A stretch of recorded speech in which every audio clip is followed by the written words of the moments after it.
ابھی کچھ دیر پہلے اسد صاحب کا استقبال ایک بہت بڑے پھولوں کے ہار سے کرین کے ذریعے کیا گیا، جبکہ میں یہ سمجھتا ہوں شیر آیا ہے، واقعے میں آیا ہے شیر۔ آپ لوگ ابھی چھوٹے شیر کو بھی سن لو تھوڑا سا۔ کرین کے ذریعے اسد الدین اویسی صاحب کا پھولوں سے استقبال کیا گیا، جبکہ میں یہ سوچ رہا تھا اگر یہ جتنے بھی نوجوان یہاں پر موجود ہیں ان کے سینے میں جھانک کر دیکھو تو صرف ایک ہی تصویر نظر آئے گی، بیرسٹر اسد الدین اویسی کی تصویر۔ یہ اتنا سارا جوش، اتنا سارا جنون، آپ لوگوں کی دیوانگی دیکھ کر ایک بات تو طے ہے کہ آج لاتور کی تمام سیاسی پارٹیاں ایک ساتھ بیٹھے گی،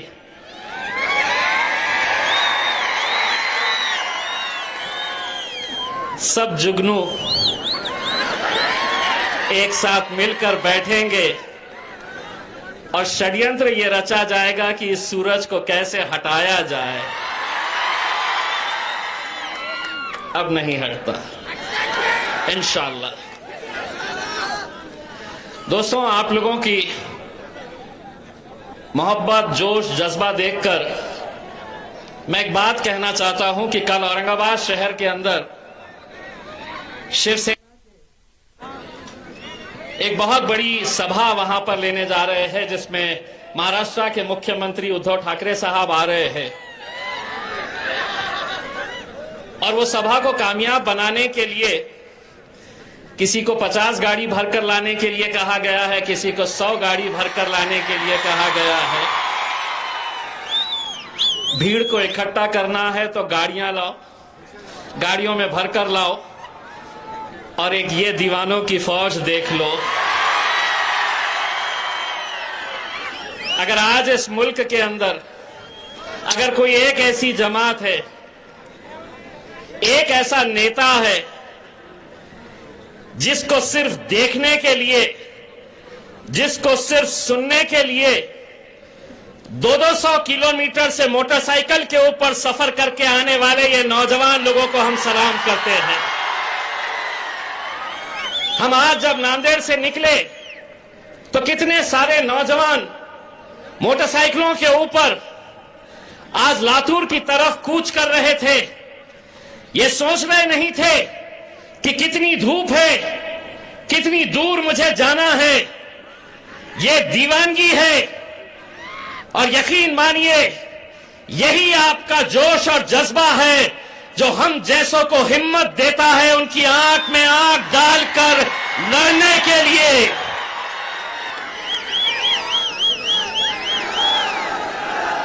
بہت تکلیف ہوتی ہے میرے بھائیوں، لیکن میں کیا کر سکتا ہوں؟ اتنی تکلیف ہوتی ہے کہ پہلے تو یہ اکیلا تھا، اب 2 ہو گئے، اور اس سے زیادہ تکلیف یہ بھی ہوتی ہے، یہ بولتے تو ہے، اب یہ دوسرا آیا تو یہ بھی بہت بولتا ہے۔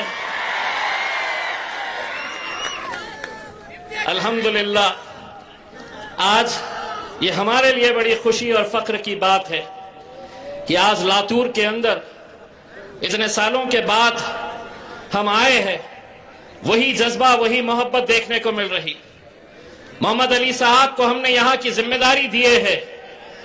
میں محمد علی صاحب کو ایک بڑے بھائی کی حیثیت سے ان کو بتانا چاہتا ہوں کہ یہ جو عوام ہے، ان کے دل میں اگر جگہ بنانی ہے تو جتنے ہمارے پرانے لوگ ہیں، نئے لوگ ہیں، سب کو ساتھ میں لے کر چلو اور مجلس کو مضبوط کرنے کا کام کرو۔ آج ہمیں متحد ہونے کی ضرورت ہے، ایک پلیٹ فارم کے اوپر آ کر ایک طاقت بننے کی ضرورت ہے۔ جیسا معین صاحب نے بتایا ہے کہ آج ہمارے خلاف، اسد الدین اویسی صاحب کے خلاف، مجلس اتحاد المسلمین کے خلاف ہر روز تو کوئی بولتا تھا، لیکن اب یہ وقت آ گیا ہے کہ ہمارے نبی کریم صلی اللہ علیہ وسلم